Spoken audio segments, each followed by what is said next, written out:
नमस्कार दोस्तों, मेरा नाम ललन बिहारी और आप देख रहे हैं ललन बिहारी ब्लॉग। अभी आप देख सकते हैं मेरे पीछे जो है यूजीसी एक्ट लागू करने के लिए कई युवा सब जो है गांधी मैदान से प्रदर्शन जारी किए हुए हैं, जो कि यहाँ से हम जानेंगे कि ये लोग क्यों प्रदर्शन कर रहे हैं। चलिए इन लोगों से बात करते हैं और आप लोग को जो है इस प्रदर्शन के बारे में जानकारी देने की कोशिश करते हैं।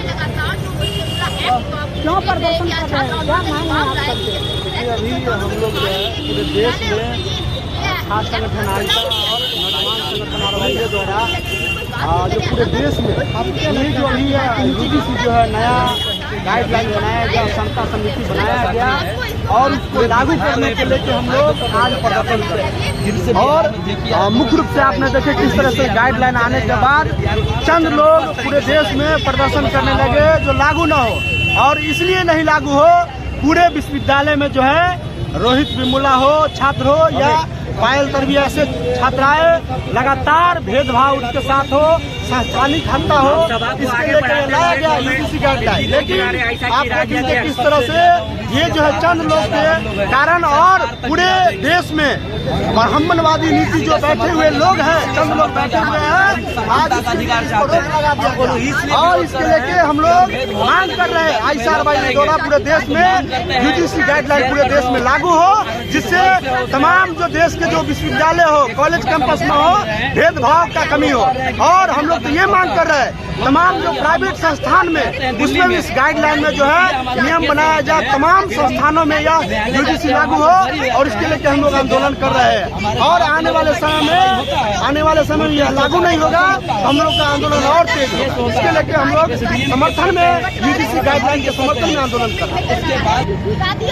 हम ये कहना चाहते हैं कि जिस तरीके से यूजीसी रेगुलेशन एक्ट जो 2026 लाया गया था, वैसे में जो स्थितियाँ दिख रही थी शैक्षणिक संस्थानों में SC, ST, OBC वर्ग के जो बच्चे थे जो हायर एजुकेशन में जा रहे थे और उनके साथ जो जिस तरीके से जातिगत उत्पीड़न को देखा गया है, उनके स्थान को, उनकी पहनावे से और तमाम तरीके से जो डिस्क्रिमिनेशन जो देखा गया है, इसके रोकथाम के लिए बराबरी में लाने के लिए जो बच्चे शैक्षणिक संस्थान से जुड़े हुए नहीं है उनको मुख्य धारा में जोड़ने के लिए जो सदियों से प्रयास किया जा रहा है, क्योंकि ये सदियों पहले जो एक बहुत बड़ा आक्रमण रहा है, तमाम तरीके से दलित दलित शोषित वंचित वर्ग के बच्चों पे जो आक्रमण रहा है, उसको कैसे उस खाई को भरा जाए, इसके तहत इस कानून को लाया गया था।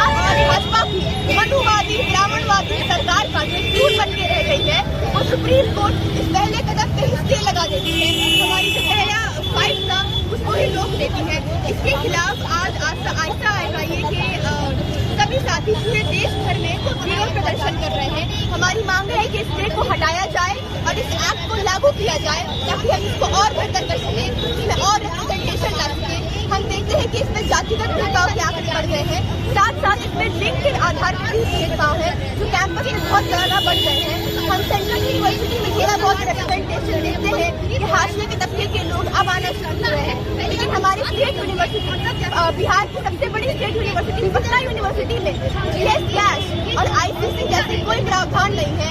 एक कागज पर एक बॉडी है जिसमें ना तो कोई लोकतांत्रिक इलेक्शन होते हैं, ना महिलाओं का कोई रिप्रेजेंटेशन है, ना महिला छात्राओं का कोई रिप्रेजेंटेशन है। तो हम देखते हैं कि ये जो सरकार लोकतंत्र को खत्म करने की कोशिश कर रही है पूरे देश भर में, वो लोकतंत्र को सबसे पहले हमारे समाज में खत्म करने के लिए सबसे पहले हमारी यूनिवर्सिटी में खत्म करती है।